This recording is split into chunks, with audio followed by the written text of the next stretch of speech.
Good day. Today is Monday, 23rd December 2024, and we have again seen a significant quickening of the pace in diplomatic activity as the prospect of Donald Trump's inauguration looms. Now, the prime driver of all of these moves, of all these diplomatic moves, continues to be Donald Trump himself. He remains, in many respects at this time, and perhaps wisely, a somewhat enigmatic presence. We've had those articles in the Financial Times, which I discussed in a program recently, which suggested that he might be shifting towards extending US military support to Ukraine after the time when he becomes president. So that's one side of the equation.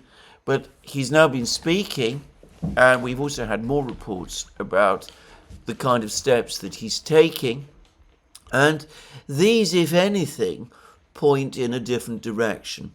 Firstly, Trump has, I think, made it fairly clear that he does seek a meeting with Vladimir Putin, not at once, not until he becomes president of the United States, but he does want to meet Putin, and he's saying that he's not going to make any steps to decide how to approach the Ukrainian crisis, the end of the Ukrainian crisis, until that meeting with Putin has happened and he's been able to gauge directly Putin's views.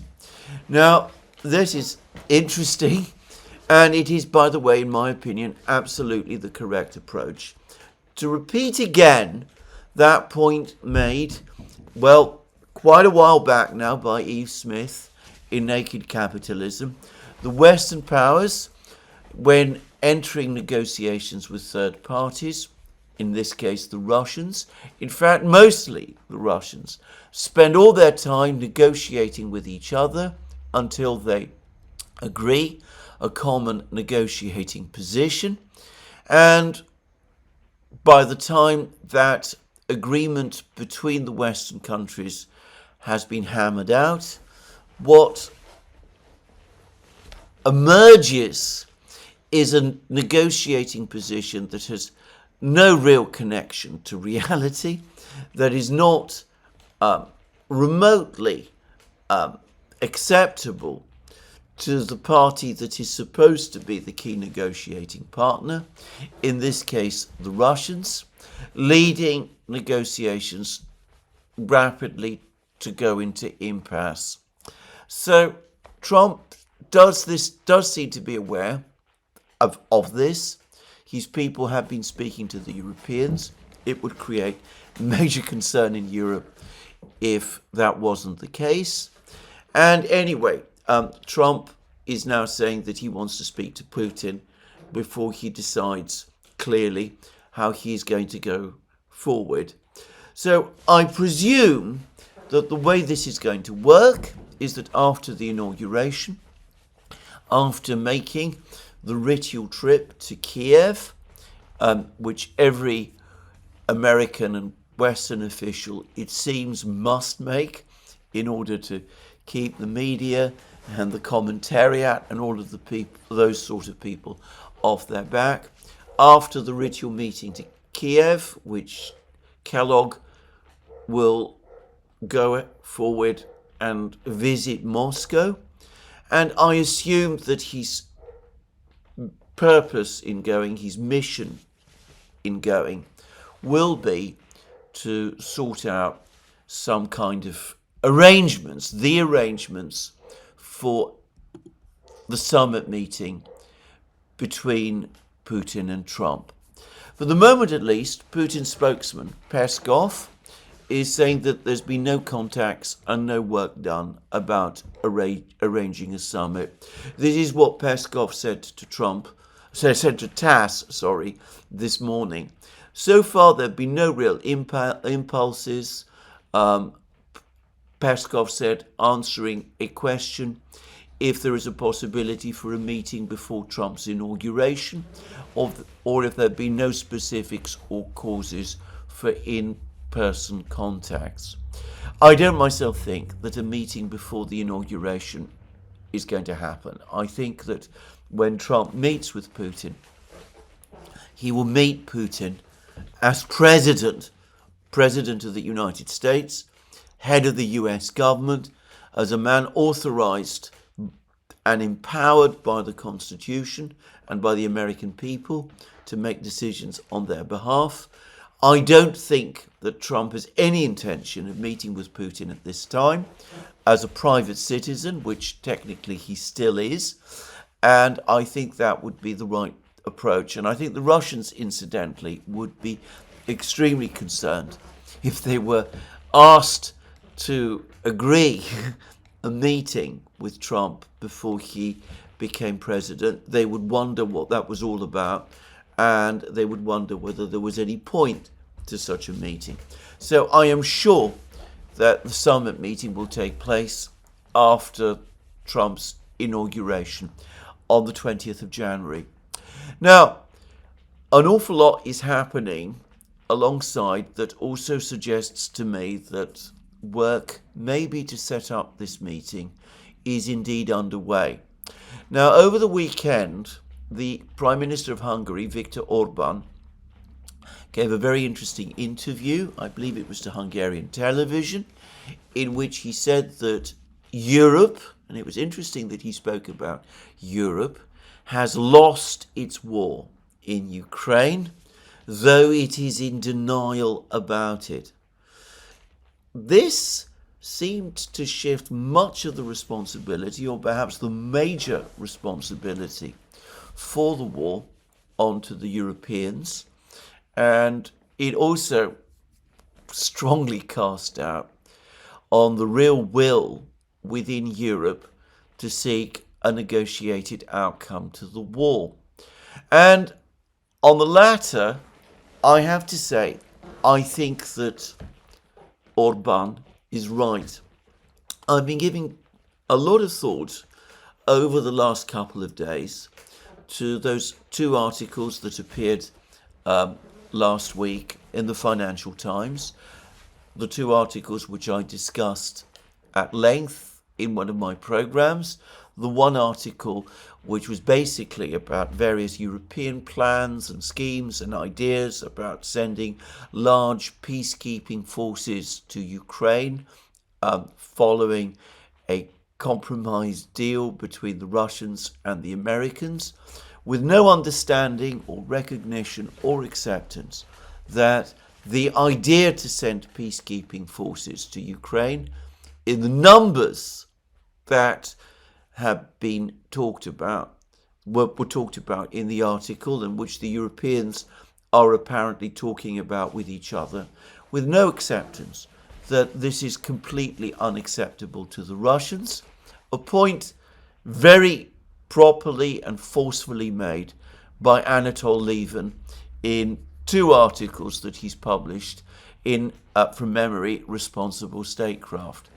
Anyway, that was one article.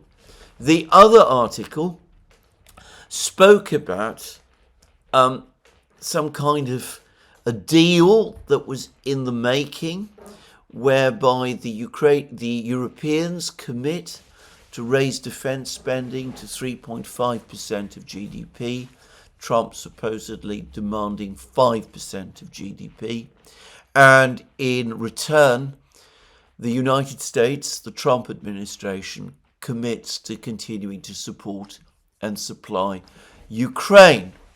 And, well, I pointed out in my previous program that this was an unworkable trade-off, because the realities in Europe today is that the Europeans are not going to be able to increase defense spending in the kind of way that the article implied.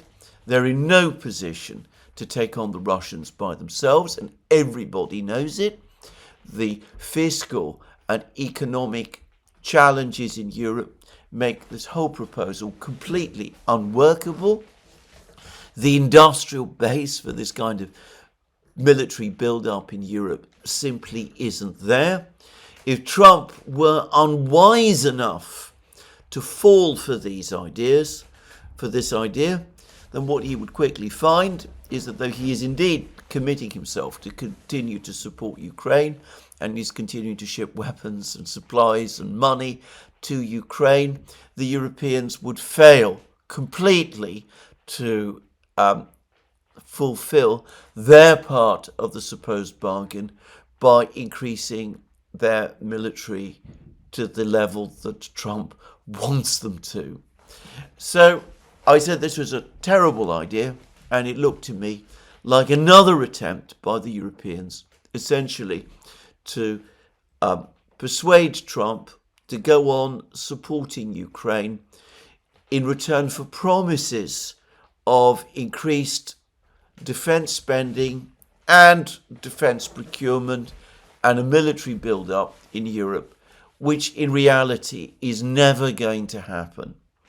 So it looks, from what Orban was saying over the weekend, that some people in Europe, Orban himself perhaps first and foremost, have figured out what is really going on, and that all of these proposals about sending large forces, military forces, supposedly as peacekeepers to Ukraine, to propose that, the idea to trade off increases in defense procurement and defense spending in Europe in return for renewed American commitments to keep supporting Ukraine. Now, these are all really schemes being hatched by various European politicians to try to keep the Americans still committed to supporting Ukraine, still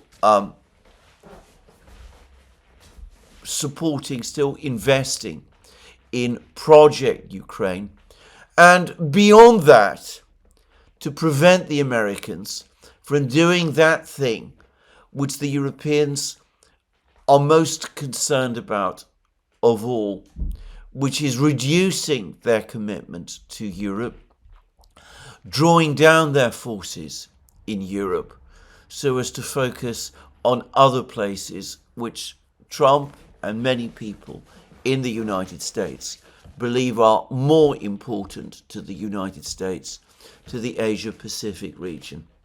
So given that Orban is close to Trump, given that he speaks to Trump and has spoken to Trump extensively, given that he has spoken also to Putin and appears to be involved in some kind of diplomatic process involving Trump himself and Putin also, well, I can't help but think that what Orban is saying is, look, all of these schemes, all of these plans for peacekeeping forces, plans for freezes of the contact line, all of those sort of things, these are absolutely unworkable proposals. They will not fly. They are further evidence that the Europeans are still unable to grasp the fundamental and so simple fact that the war in Ukraine is lost, that Project Ukraine has failed, and that the negotiations between the Americans and the Russians are for real, and that one way or the other, the conflict in Ukraine is likely to end next year, or at the very latest in 2026, and that the nature of the ending of the war, though there might be some negotiations between the Americans and the Russians to mitigate the consequences, nonetheless, it will be a defeat for the project that the Europeans and some people in the Biden administration launched themselves on when they rejected the proposed draft treaties that the Russians offered them in December 2021, leading to the outcome of the war, to the start of the fighting, the serious fighting in February 2022. So anyway, that's Orban, and as I said, he does seem to be familiar with Trump's thinking, more familiar with Trump's thinking than any other European leader is. And as I said, what he says, what Orban is saying, points to Trump's own personal skepticism or disbelief in these proposals. I've been thinking a lot about these articles in the Financial Times, and I've come to the clear view that they have, in fact, been pushed by various European officials, that it's the European officials who have been briefing the Financial Times about these supposed discussions with Trump, or at least with Trump's people, and who have also been briefing the Financial Times about the internal discussions within Europe about sending peacekeeping forces to Ukraine.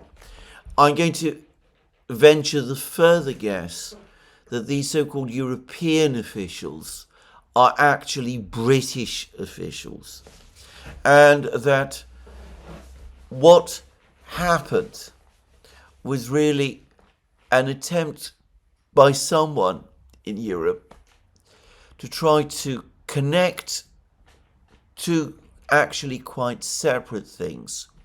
These are the increasing demands from the Americans, not just from Trump, by the way, for Europe to carry a bigger share of the burden of defending itself, and the wholly separate issue from Trump's point of view of Ukraine, that someone, probably in London or perhaps in Brussels, has tried to put these together, is trying to say to the Americans, well, look, we can give you what you want on high defense spending if you agree in return to go on investing and supporting Project Ukraine. I doubt that this has been woven out of, simply fabricated. I'm sure that there's been some discussions between the Europeans and the Americans about each of these issues, but I suspect that the combining them together is something that the people who were briefing the Financial Times were trying to do as a way of, in effect, trying to shape the discussions that are currently taking place between the Europeans, including the British, and Donald Trump and his emerging team. By the way, on that point, just to say that the British have just appointed a new ambassador to Washington. This is Peter Mandelson, a political figure with a long history in British politics, extending all the way back to the late 1980s, a person who is absolutely a fervent European, a strong supporter of Project Ukraine, who is widely believed to be the eminence grise in Tony Blair's cabinet, and who has also been a strong supporter of Keir Starmer. And it's been reported in the British media that Mandelson is being sent to the United States with a specific task of shaping Trump's views on all sorts of questions, and I'm sure that one of them is Project Ukraine.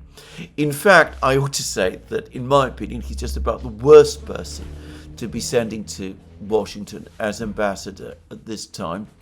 But anyway, some people in London appear to think otherwise.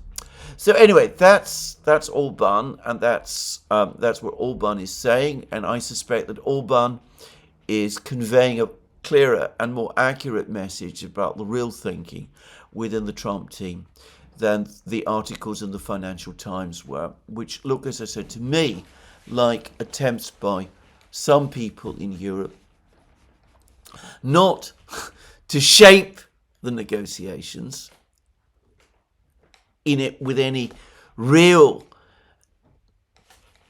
purpose to achieve a successful outcome in them, but rather to shape the negotiations in order that they fail so that the American commitment to Project Ukraine can go on. Anyway, that's ORBAN and what he's been saying. The other person who's playing a very interesting role is Robert Fico, the Prime Minister of Slovakia. Now, he has been in Moscow. He arrived in Moscow yesterday, and he met with Putin yesterday. And the most interesting fact about Fico's visit to Moscow is that the Kremlin has provided no real readout of what Fico and Putin discussed. And this is I'm just going to read how the Kremlin's website is reporting the meeting between Putin and Fico. It says, Vladimir Putin met with Prime Minister of Slovakia, Robert Fico. The meeting took place in the Kremlin. On the Russian side, the meeting was attended by presidential aide Yuri Ushakov, and we have a photograph which shows Putin and Fico shaking hands with Ushakov hovering in the background. And then we're told that Robert Fico is in Moscow on a working visit. And that is the end of the readout. There's absolutely nothing about what the two leaders actually spoke about with each other. Well, this provoked some comment in Moscow, and inevitably, over the course of today's press briefing in the Kremlin, Putin's spokesman Dmitry Peskov was asked to elaborate a little on what was said. And this is how Peskov responded. He said that the strained relations between Moscow and Bratislava, in other words Slovakia, under Slovakia's former administration, along with pressing energy and natural gas matters, were key topics during talks between Russian President Putin and Slovak Prime Minister Fico. They also engaged in a discussion on bilateral relations which had significantly deteriorated due to actions taken by the previous Slovak government. Additionally, they focused on energy cooperation and gas supply concerns. And then Peskov concluded, this led to a rather comprehensive exchange of views. So this doesn't really tell us anything. I mean, it tells us that they talked about how bad relations had become because the previous pro-EU Slovak government had made them so. It tells us that energy concerns featured heavily in the discussions, which they do. Like Hungary, Slovakia continues to receive natural gas by pipeline across Ukraine, ultimately from Russia.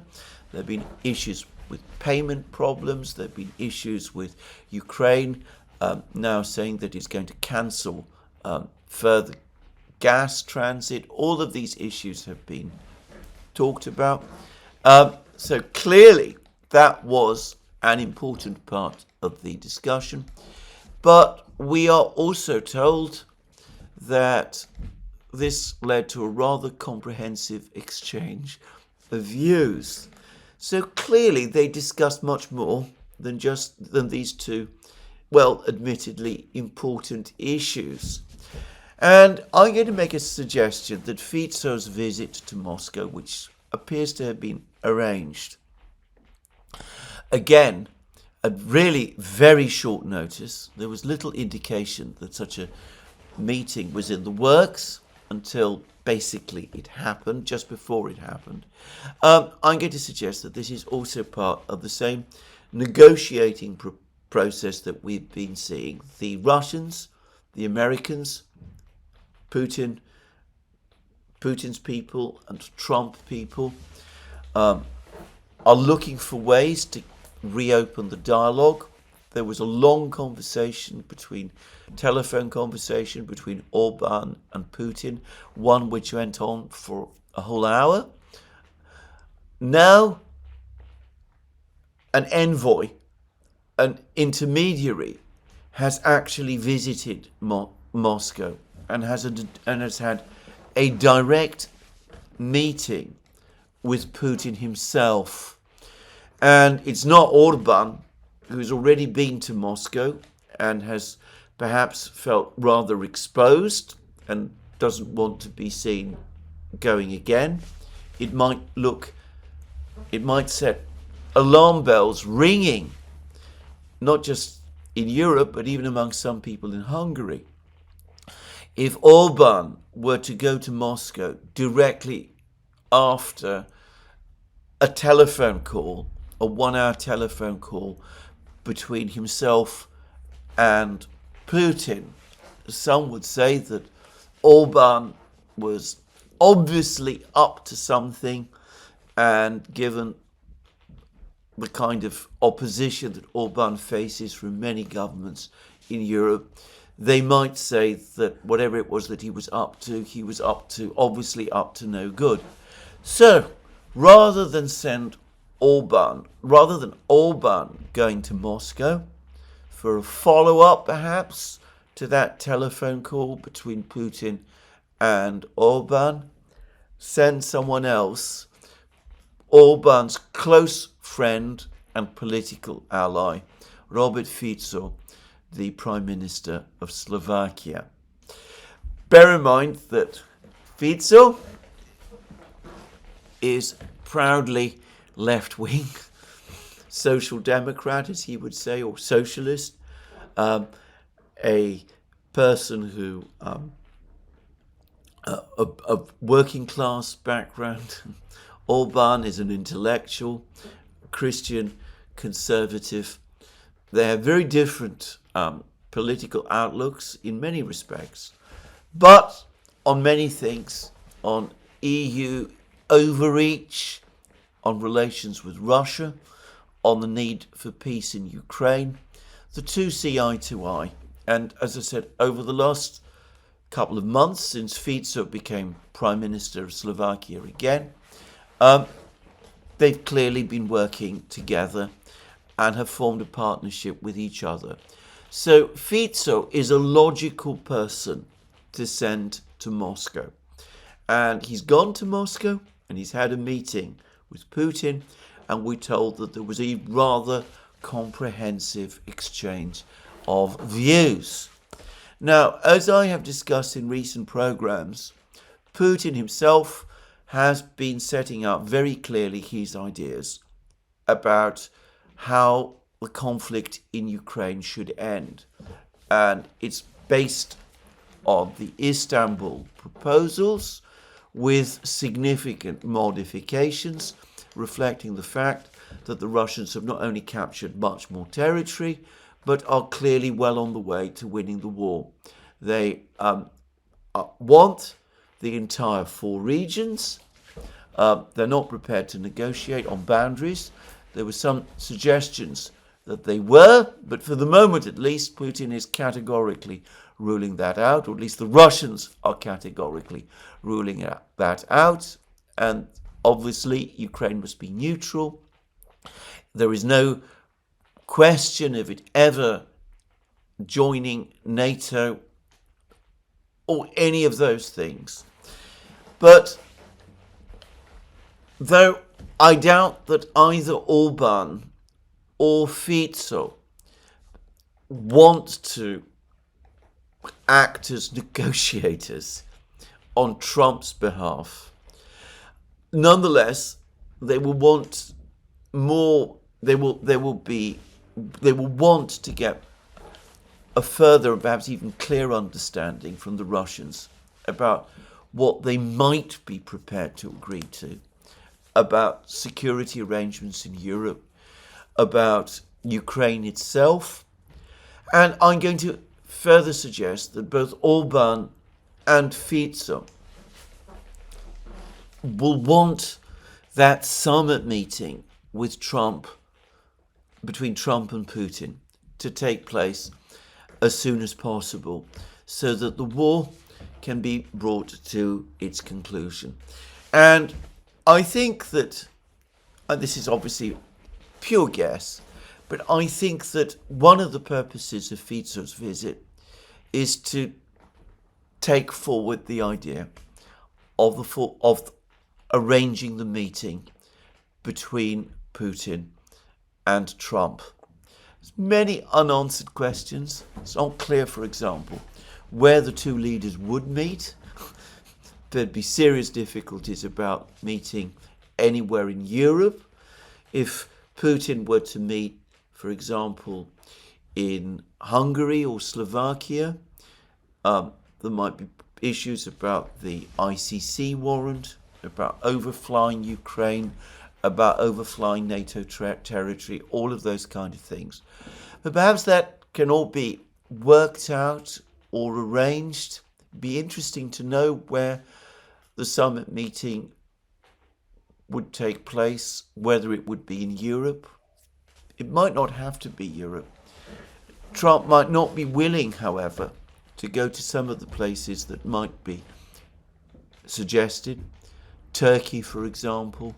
So, as I said, there's a lot to sort out and discuss and think about, and one can see why establishing person-to-person contacts, such as Fico has established by going to Moscow, might be important. Now, person-to-person contacts with Putin also have an added virtue at the particularly fraught time, that we find ourselves in the sense that if Orban or Fico or Trump or someone like that picks up and calls Putin and speaks to him over the phone, however secure the line may appear to be, there is a real possibility, a real risk that someone might be listening in. I mean, that is the reality of the modern world.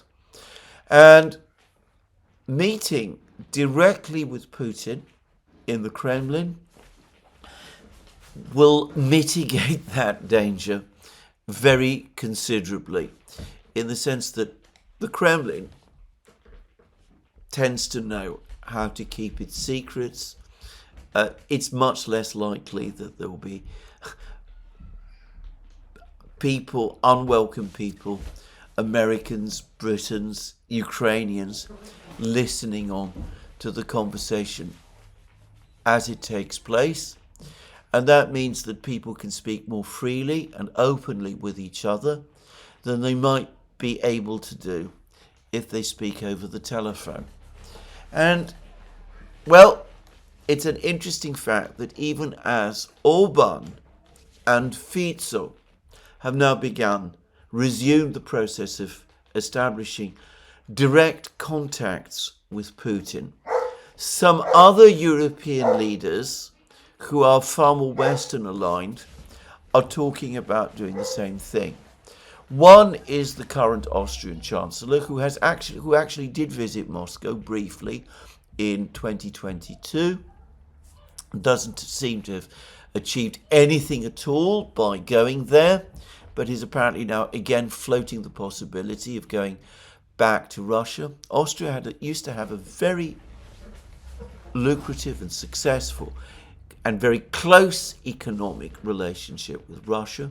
Recent elections in Austria showed again that there is increasing resistance in Austria, opposition in Austria to Austria's current foreign policy course, strongly supporting the Ukraine in the war. This is becoming increasingly unpopular with the Austrian public. The elections were, to a great extent, won by the Freedom Party, but of course it didn't gain a majority. And so far as I understand it, there's been no agreement on setting up a coalition, a new government, because all sorts of people are looking for ways to try to exclude the Freedom Party from the government. But anyway, the Austrians might be interested in resuming a dialogue with the Russians. From their point of view, from the perspective of the Austrian political class, if the war in Ukraine can be brought to an end, well, that will take some of the domestic pressure off. It will mean that the Freedom Party, one of its major issues, which is making it popular, that issue might have been neutered, at least to a certain degree. And one other European leader seems to be thinking in the same way, and that is Olaf Scholz, the hapless, deeply unpopular Chancellor of Germany. He's still Chancellor. He's just lost a no-confidence vote. Germany's economy is almost certainly in recession. Nothing has worked well. He gave enthusiastic and full support to Western policy, sanctions policy against Russia in February 2022. He talked about huge increases in defense spending. His defense minister, Boris Pistorius, who makes little secret that he wants to take over, is taking an unyieldingly hawkish line on Ukraine. He talks incessantly about supporting Ukraine as long as it takes. He appears to support providing Ukraine with Taurus missiles and all of that. And Pistorius has also been supporting the idea of sending European peacekeepers. We know what that means to Ukraine, as, by the way, have Robert Habeck and Annalena Baerbock, the leaders of the Green Party, which is still technically in coalition with Scholz. Anyway, Scholz, who is most unlikely to remain Chancellor for very long. There's going to be elections in February. No one seriously expects the SPD to emerge as the biggest party in those elections. Everybody assumes that the next Chancellor is going to be Friedrich Merz. But Scholz, who faces potential challenge from the left, from Sarah Wagenknecht's group, and who knows that there is increasing lack of support across Germany for Project Ukraine, he too now is speaking about going to Moscow. And of course, he had a recent telephone conversation with Putin, supposedly about finding some sort of way to end the war. But of course, the German readouts all spoke about supporting Ukraine for as long as it takes. Germany, Putin should be under no illusions that Germany will go on supporting Ukraine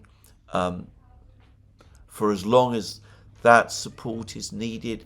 It's all that kind of thing. One wonders whether even Olaf Scholz by this point really believes all that, but all that boilerplate still has to be published in a German readout, and it presumably still has to be laid out over the course of telephone calls between Scholz and Putin, because, again, as I said, there is always the worry about who might be listening in.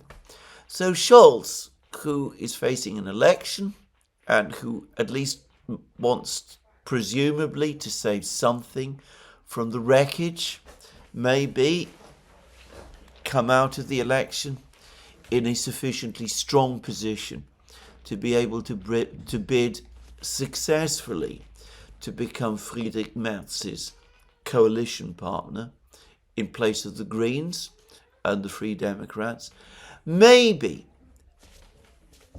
that's Scholz's plan. Anyway, Scholz is now also talking about traveling to Moscow to try to advance the cause of peace. He's had 2 years in which to do that. He's always refused all suggestions of speaking to Putin. But when it became clear, sometime around the summer, that the Russians were going to win the war and that the German government was disintegrating, when it became clear that Olaf Scholz's own political career was in eclipse, Scholz suddenly discovered the need to travel to Moscow and to talk to Putin and to speak to Putin and to discuss peace with him. Now, another German chancellor, admittedly one who did not find herself in anything like the grave political position that Scholz is in today, but another German chancellor once did the same thing that Scholz is now, according to reports in Germany, proposing to do, which is to travel to Moscow at a time when the Ukrainians are finding themselves in a major military crisis. That was Angela Merkel back in February 2015. The Ukrainians had launched a completely misguided offensive in the first weeks of 2015 that resulted in a large part of the Ukrainian army being surrounded and trapped in a town called Debaltsevo. It looked as if the Ukrainian army was going to be destroyed. There was a major economic crisis in Ukraine at that time. The currency was collapsing. Ukraine seemed to be heading towards default. All sorts of pressures were building up. And Merkel, at that time, in February 2015, decided that she would try and rescue the situation by flying to Moscow. A meeting was hurriedly arranged and taking advantage of the fact that Putin speaks German. And of course, Merkel herself spoke Russian. And a private meeting took place in a room in the Kremlin. There were no interpreters or any other aides present. We've never had, even from Merkel, a proper discussion of what actually happened over the course of that meeting. I've not read Merkel's memoir, but I understand that it casts no real light on any of this. But anyway, a meeting between Putin and Merkel took place. It is a certainty that the Russians were listening in. After all, it was in the Kremlin. No doubt the room was carefully wired. But of course, the Americans and the British and all of the others presumably were not able to listen in as well. And out of that meeting, a diplomatic process was launched, which about 2 weeks later led to the Minsk agreement. So it could be that Scholz, aware of all of these diplomatic moves, of Trump talking about having a summit meeting, of ORBAN and Fico now doing their thing in Moscow, that he too realizes the risks of more telephone calls with Putin, but he wants to launch his own diplomatic initiative, perhaps to undermine the real one, the one that Trump, Fico and ORBAN are engaging in, one which he can use to his advantage in the forthcoming German elections. And apparently he also now is talking and thinking about going to Moscow. And we've had stories which are being published about Scholz, including one which has appeared in the Financial Times in one of those two articles that I talked about last week. The article, which was mainly about European peacekeeping forces, sending European peacekeeping forces to Ukraine, actually began with a story about a meeting of the European Council in which the Polish president, Andrzej Duda, proposed that the Europeans move forward and confiscate the Russian assets, the frozen Russian assets outright. And according to the Financial Times, Scholz lost his temper.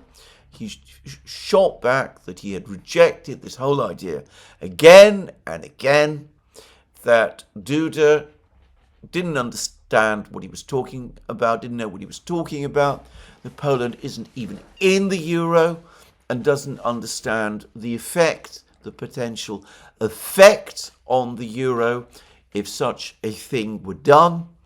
And anyway, the Financial Times didn't tell us very much more about what the sequel to this obviously bitter and bad-tempered row was, and switched instead to a lengthy discussion about sending European peacekeepers to Ukraine. And again, I can't help but think that this also tells us something about Scholz's negotiation strategy and his electoral strategy, because his negotiating strategy is really no such thing. It is all but inconceivable that the Russians will take him seriously as a negotiator. After all, he's not even going to be Chancellor for much longer. Just saying.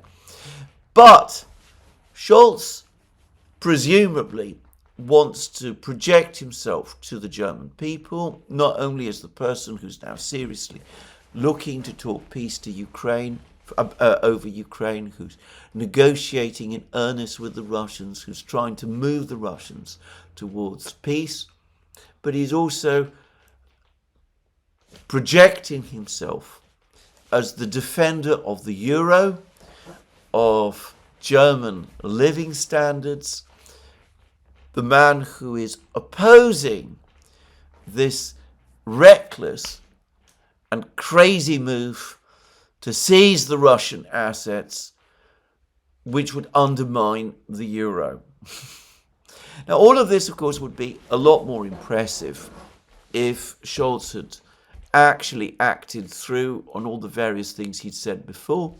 He'd previously said, before the conflict began, that Germany opposed freezing the Russian assets, that Germany was opposed to sanctions on Russian energy exports. He was opposed to sending tanks to Ukraine. He was opposed to sending all kinds of military aid to Ukraine. He opposed sending, he opposed, well, pretty much everything that eventually happened. It's just in the last couple of months, again, as the Russians have begun to win the war, or visibly begun to win the war, and as his own political prospects have deteriorated, that he suddenly discovered resolution. Just as he's now finally talking about negotiations. It's only now that he's sticking to his opposition to send the Taurus missiles to Ukraine, and that he's sticking to his opposition to the confiscation of the Russian assets. But anyway, let's put all these things aside. Let's put aside completely Scholz's various calculations, his ideas. What we see again is another European leader following along the Austrian Chancellor, who also wants to get himself involved in some kind of a negotiating process that everybody now can see is coming. And to repeat again, what the Austrian Chancellor and the German Chancellor now do is a distraction. We should not let ourselves get misled by any of it. This truly is smoke and mirrors. It's theatre. There is a negotiation underway. It is between the Americans and the Russians, between Trump's team and Putin's people. And ORBAN and Fico are the only two European leaders at the moment who continue to play an active role. Perhaps in time others will join. Meloni in Italy seems to be changing gears. She seems to be distancing herself from Project Ukraine, moving closer to Trump. Perhaps if we see a change of government in France and we get a President Le Pen, which is possible. It's not, I think, likely in the immediate term, but it's far from impossible. Maybe she too will join in. But for the moment, the negotiation continues to be between Trump and Putin and their respective teams, though they're not, for the moment, able to speak to each other. But the Hungarians and the Slovaks are playing a role. And the fact that Fico has gone to Moscow is perhaps the clearest sign that this process is really underway and that sensitive issues are now being discussed, and they're being discussed in a way that clearly is intended to keep them confidential. So, what about the Ukrainians? Because, of course, they are still there. And we've had a comment about negotiations from a Ukrainian official today. And he is Sergei Leshchenko, who is an advisor to Zelensky. And he said this on Ukrainian television. He said, "We recognize that negotiations are unavoidable, and Ukraine must remain resolute during these discussions. We acknowledge that the United States has undergone significant shifts, which will require us to be ready for dialogue. When Trump went to the polls, he pledged to end this war. Now he will assess who is ready for such a resolution." So here we see a hint that the Ukrainians do understand that Trump does indeed want to end the war, and that the Ukrainians therefore do need to play along with him. But then we get the further comment from Leshchenko, which tells us that in reality, the Ukrainians are not shifting at all, because he also went on to say that there will be no repeat of Minsk or Istanbul agreements. So the Ukrainians are not prepared to go back to what was agreed in Istanbul in April 2022, even though, as Putin never ceases to remind everybody, it was the Ukrainians who agreed to Istanbul, and not only agreed to it, but actually initialed the draft agreement, which was based to a great extent on their own proposals. And the Ukrainians are not even prepared to go back to the very, very much more favourable to them agreement that was reached in Minsk in February 2015, which, it bears repeating, actually continued to treat Donbass, Donetsk and Lugansk as part of Ukraine. So the Ukrainians, to go back to what Leshchenko is saying, they will retain a resolute position in the negotiations, which is a way of saying that they're not going to shift an inch. They're not going to shift on issues of territory, on NATO membership, or on anything else. And we've had some hint now of Trump's own exasperation with the Ukrainians over this position. We've had an article in El País which reports the fact that Donald Trump contacted Zelensky, addressed Zelensky. It seems he sent him a letter, an actual letter,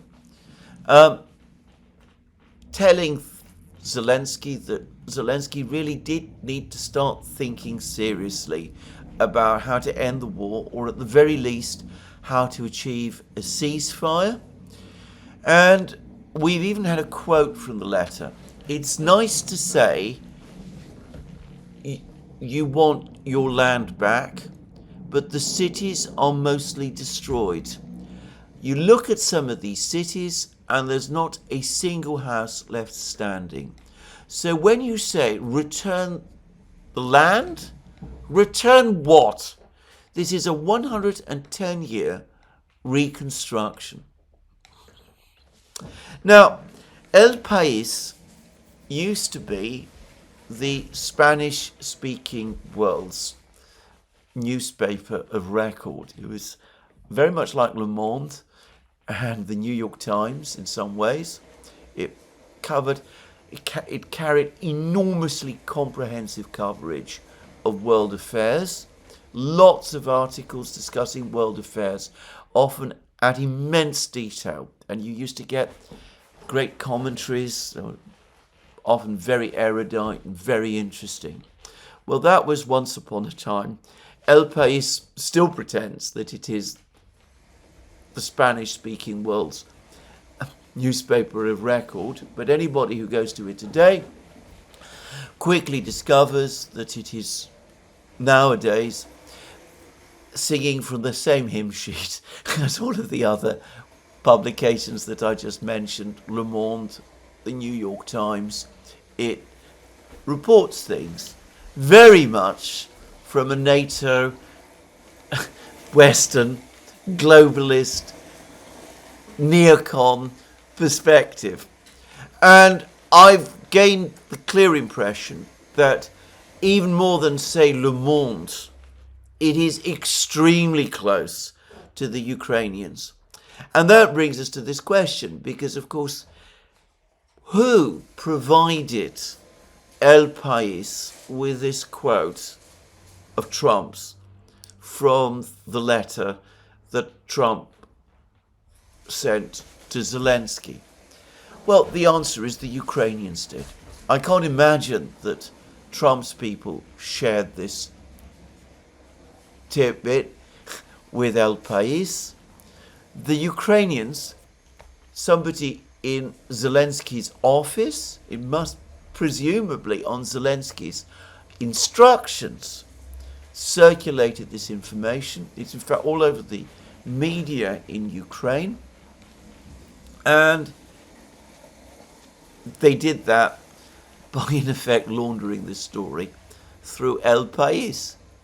And the purpose, again, is to highlight the pressure that Zelensky is under and the need, therefore, for Zelensky's Western allies to stand by him and by Ukraine to resist the pressure from Donald Trump. But what it has also done, of course, is that it has given us some sense of Trump's own growing frustration and exasperation with the intransigence that he is encountering from the Ukrainians. To repeat again, it's nice to say you want your land back, but the cities are mostly destroyed. You look at some of these cities and there's not a single house left standing. So when you say return the land, return what? This is a 110-year reconstruction. It's difficult to avoid the sense of frustration and impatience and exasperation on Trump's part that you find in these words, in this letter. So I'm going to suggest that in practice, when discussions with Putin and with the Russians finally do get underway, despite whatever lingering sympathies there might still be on the part of some people within Trump's team and the Ukrainians, Trump himself might indeed find that conversations with the Russians, with Putin, are taking place on a much more realistic basis than the ones he appears to be having with the Ukrainians up to now.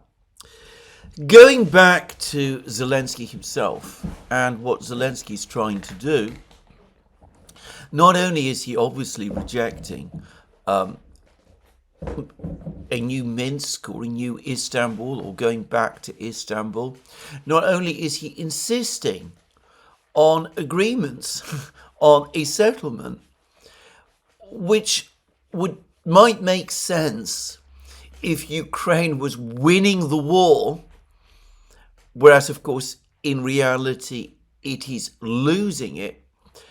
But he continues to insist, apparently, on NATO membership as the definite outcome of any deal that is done involving Ukraine. There's been a truly astonishing article about this in The Guardian, another newspaper which is, by the way, very close to the Zelensky government and which I am sure is reliably communicating information about some of the things that Zelensky and his officials are doing. And the article reads, Volodymyr Zelensky tells Ukraine's diplomats to fight for NATO membership. And we read that Zelensky has told Ukraine's diplomats the country will have to fight to persuade allies to allow it to take up NATO membership, but has described the goal as achievable as it searches for security guarantees to protect it from Russia. And this is all bracketed with claims that Putin supposedly threatened Ukraine with more destruction after the allegedly devastating drone attack on Kazan. We see exactly, by the way, the pattern of, we see an example of the very point that we've been making on the Duran, Alex Christoforou and I, many times, and which others have made. The Ukrainians carry out an attack on a Russian target.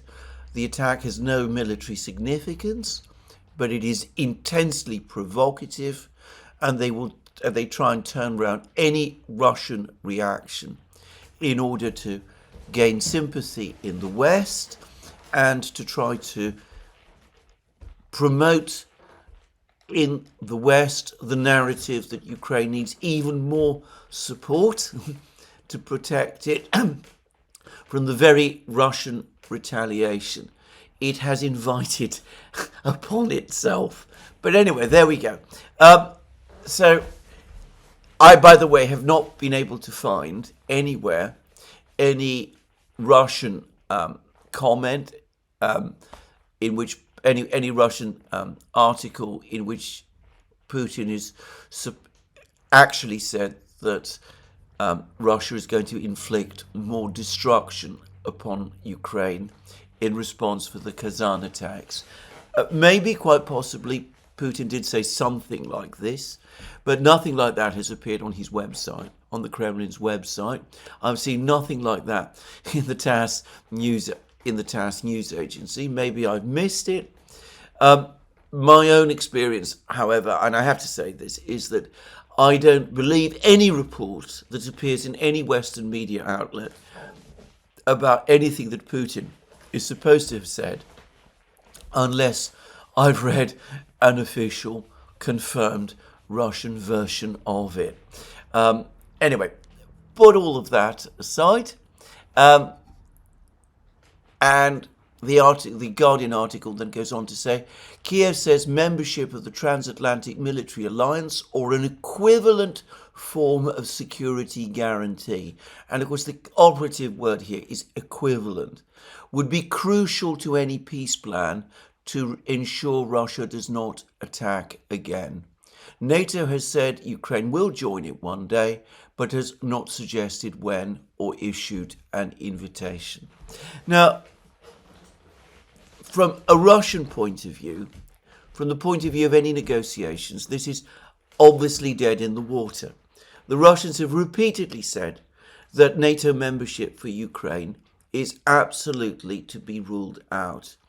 Even a proposal that Ukraine be granted some kind of security guarantee by the Western powers, which is equivalent to NATO membership, is certain to be rejected by the Russians, because, of course, a guarantee equivalent to NATO membership is, in effect, the same as NATO membership itself. In fact, the Russians would probably go further and say that such a guarantee will eventually and inevitably in time lead to NATO membership, whatever other agreements the United States and NATO have made alongside.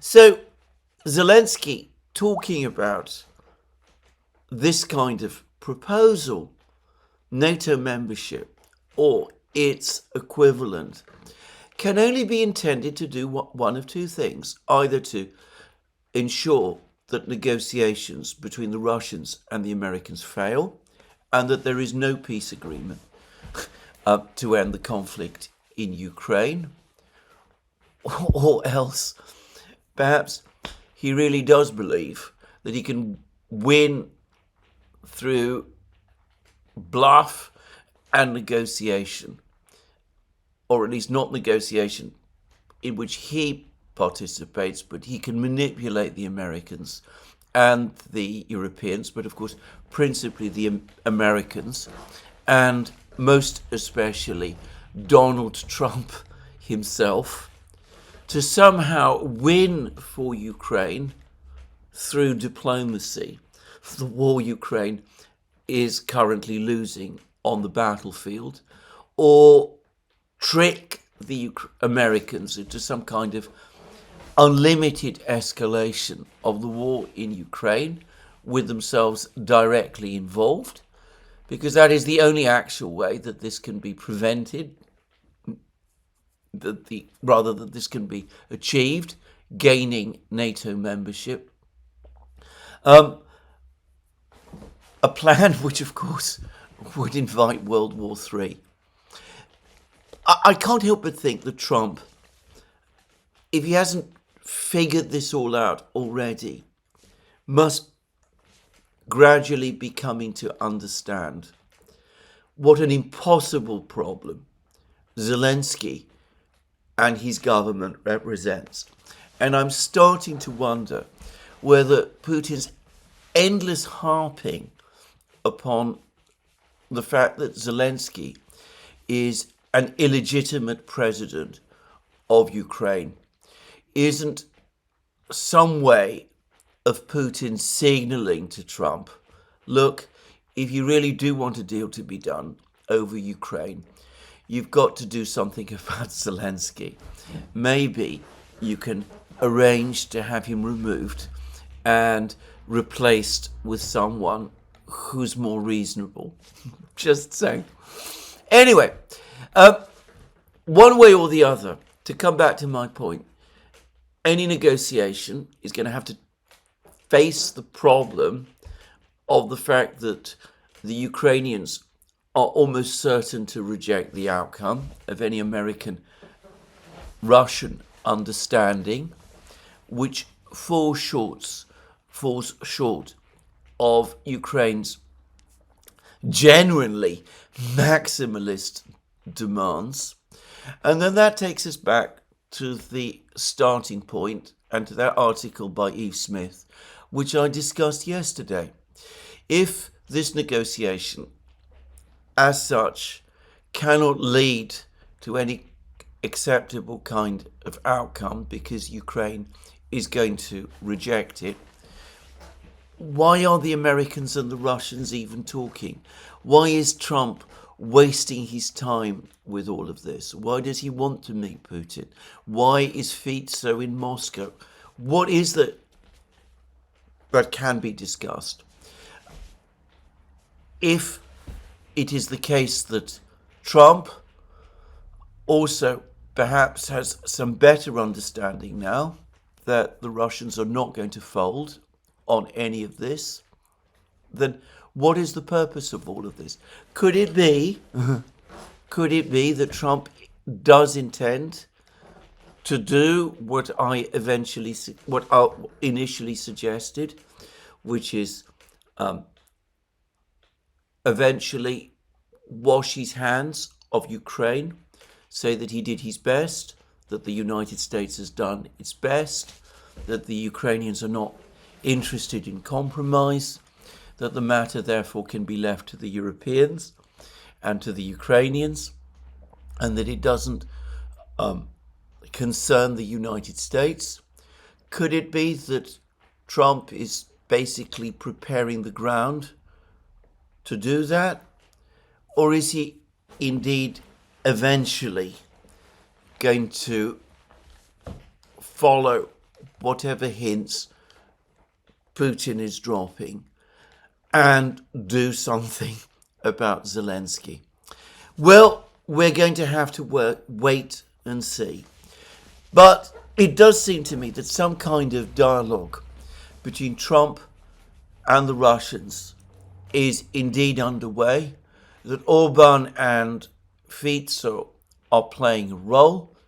The Europeans are very unhappy.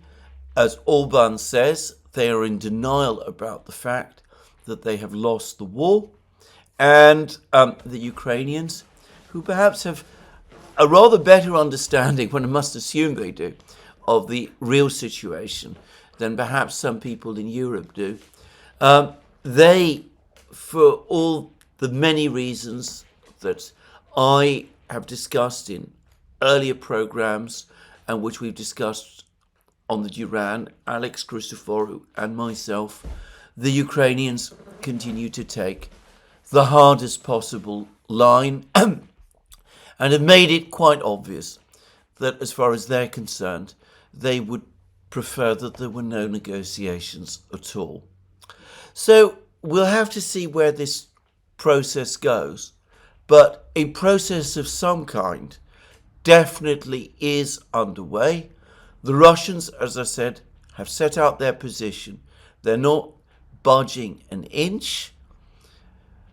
I think that the Americans could live with that, actually. I don't myself see the Russian terms as so unreasonable.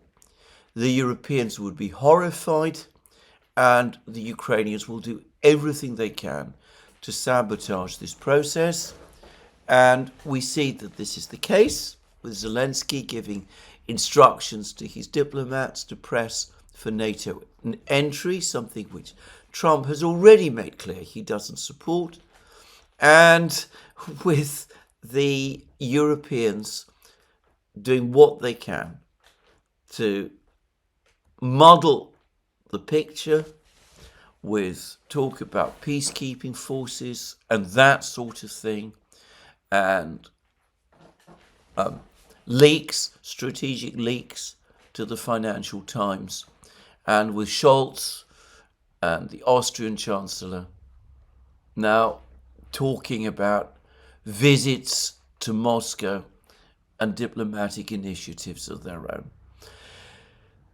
Anybody who plays chess, and I've played chess many times and have never been particularly good at it, by the way, anybody who plays chess knows that the end game is extremely complicated and often very difficult. The fact that we have such a complex diplomatic process now starting to take shape, I think does give us a clue that we are indeed in the end game. Now, I'm going to talk briefly about the military situation, very briefly, because I've discussed the latest diplomatic moves at some length. Firstly, we've had more information about more Russian military advances across Ukraine. So there's been reports this morning that the Russians have cut the main road leading to Velikaya Novosilka from the west. That means that all the roads into Velikaya Novosilka have now been cut by the Russians. I ought to stress this report is not fully confirmed, but it's quite likely true. If it is indeed true, then Velikaya Novosilka is in effect in a cauldron. The garrison there is cut off from resupply. Probably they will do the same thing that the garrison in Ugledar recently did, and the garrison in the Kurakovo thermal power station likely will also soon do, which is try to flee across the fields in the cold and the wet in deep winter, hunted by Russian drones and Russian fighters, once it becomes clear that the defense of Velikaya Novosilka is impossible, and that this small town, this small strategically important town, cannot be held anymore. And there's been more reports of Russian advances in the Pokrovsk area. There's an extraordinary report yesterday in Redovka claiming that the counterattack last week by the 3rd Azov Brigade on the village of Shevchenko near Pokrovsk, which failed completely, resulted in 1,700 Ukrainian casualties. That would be astonishing if it were true, but it is in Redovka, and it does appear to be based on official Russian military sources. It's not an entire brigade destroyed, and I stress again, these are dead and wounded. But it is a very alarming report, and it does seem as if whatever did happen in Shevchenko really was some kind of disaster for the Ukrainian army. And every day now we get ever bleaker news for the Ukrainians defending the Kursk salient. There are some reports that the Russians are now very close again to Malaya Lochnia, and that the Ukrainians are busy digging fortifications around Sudzha itself, that they're expecting a siege of Sudzha, the Russians arriving in Sudzha very soon. Of course, Velikaya Novosilka had several roads for resupply. There are several roads leading into Velikaya Novosilka that provided access and scope for resupply. Sudzha only has one road, and the Russians are already to the east and west of it, south of Sudzha, southwest of Sudzha itself. They're not yet close enough to cut this road, but at some point they will be. I have to say that I pity whatever unfortunate Ukrainian soldiers are left behind to defend Sudzha for no remote purpose that I am able to see.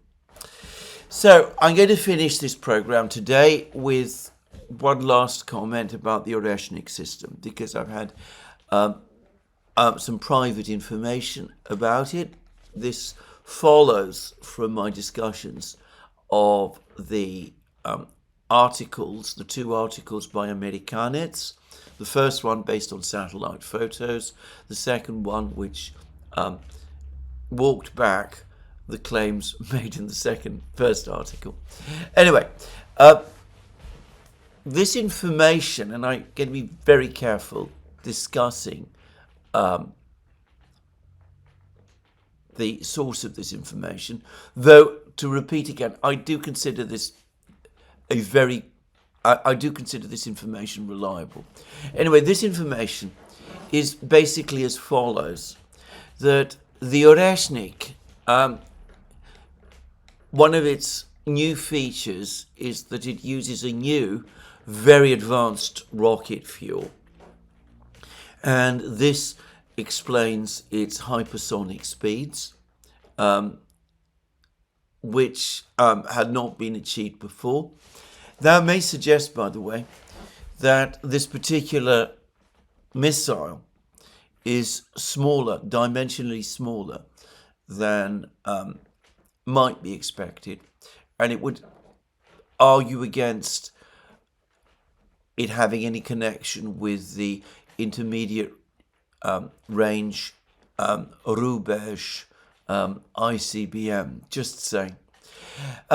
It also describes certain aspects about the warhead, and it goes into details which I'm not going to discuss because I worry that if I do, that will disclose information about the source of this information. But the point is, the key thing to say is that it does say that the warheads do indeed use an explosive which has some similarity to Hextol, that German Swiss explosive developed in the 1980s, which has some of the properties of a metal, of metal powder, and which possesses an enormous explosive charge. And apparently warheads with this explosive installed are the main armament, the usual armament of the Oreshnik. And the Oreshnik that was launched against the factory, the Yuzhmash factory, was actually equipped with warheads that carried this explosive. So they were not inert rods, as has been reported. And I was given figures for the sheer power of these warheads, which is indeed enormous. I mean, much greater than a 250 kilo bomb would be. And what I was told was that the purpose of these warheads is indeed to penetrate, and that the warheads can penetrate through multiple layers of artificial covers, ceilings and bunkers and things of that kind, and can extend well down basically to the Earth's surface, or to the ground if we're talking about a bunker. And then of course the explosive does indeed detonate, and that the damage that's done is absolutely tremendous. But that in the case of the Yuzhmash factory, because this would be damage done in underground locations, it might not all of it appear visible in satellite photos. This is a separate, I took this to be a separate point to the discussion of whether the satellite photos that Amerikanets was working on were doctored or not doctored, by the way.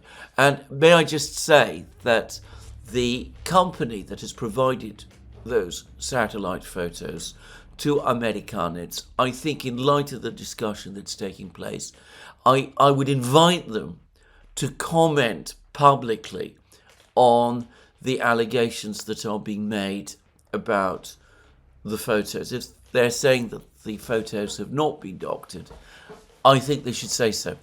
But anyway, that, as I said, the main purpose of this warhead is indeed exactly as was said initially, to penetrate deep and to cause huge explosions and massive damage to a structure. And, well, I was given a very interesting discussion comparing the effect of a strike by the Oreshnik with that of the mother of all bombs, the huge American bomb that was dropped by the United States during Trump's first term on a Taliban bunker complex in Afghanistan. And the comparison made very, very interesting reading. I don't want to say too much, but suffice to say that just as the impact of the Moab, to call it by that name, did do very extensive damage to the bunker complex, so would the Oreshnik if it was used against this particular factory. Now, the interesting thing about this information that I have been provided, and again, I want to be very careful what I say, is that previous discussions, other discussions I've seen about the Oreshnik, from people like Professor Postol, from the person who does the program on Millennium 7, by Amerikanets as well. This is based on inference. Whereas this information appears to be drawn from actual hard information about the missile itself and the warhead it uses. So that is different. And again, I want to stress, this is an area which I'm not expert in any possible way, and I don't want to get drawn into it too deeply. But you can draw whatever conclusions you want from all of this. But suffice to say, I've been told that there's a new rocket fuel and a new type of explosive. Both of these are the key to understanding the effectiveness of the system. And the Oreshnik that was used against the Yuzhmash factory was indeed the missile in its operative form. Anyway, that's the end of my program for today. There'll be more from me soon. Let me remind you again, you can find all our programs on our various platforms, Locals, Rumble and X. You can support our work via Patreon and Subscribestar and by going to our shop, links under this video. Last but not least, if you've liked this program, please remember to tick the like button and to check your subscription to this channel. That's me for today. More from me soon. Have a very, very good day.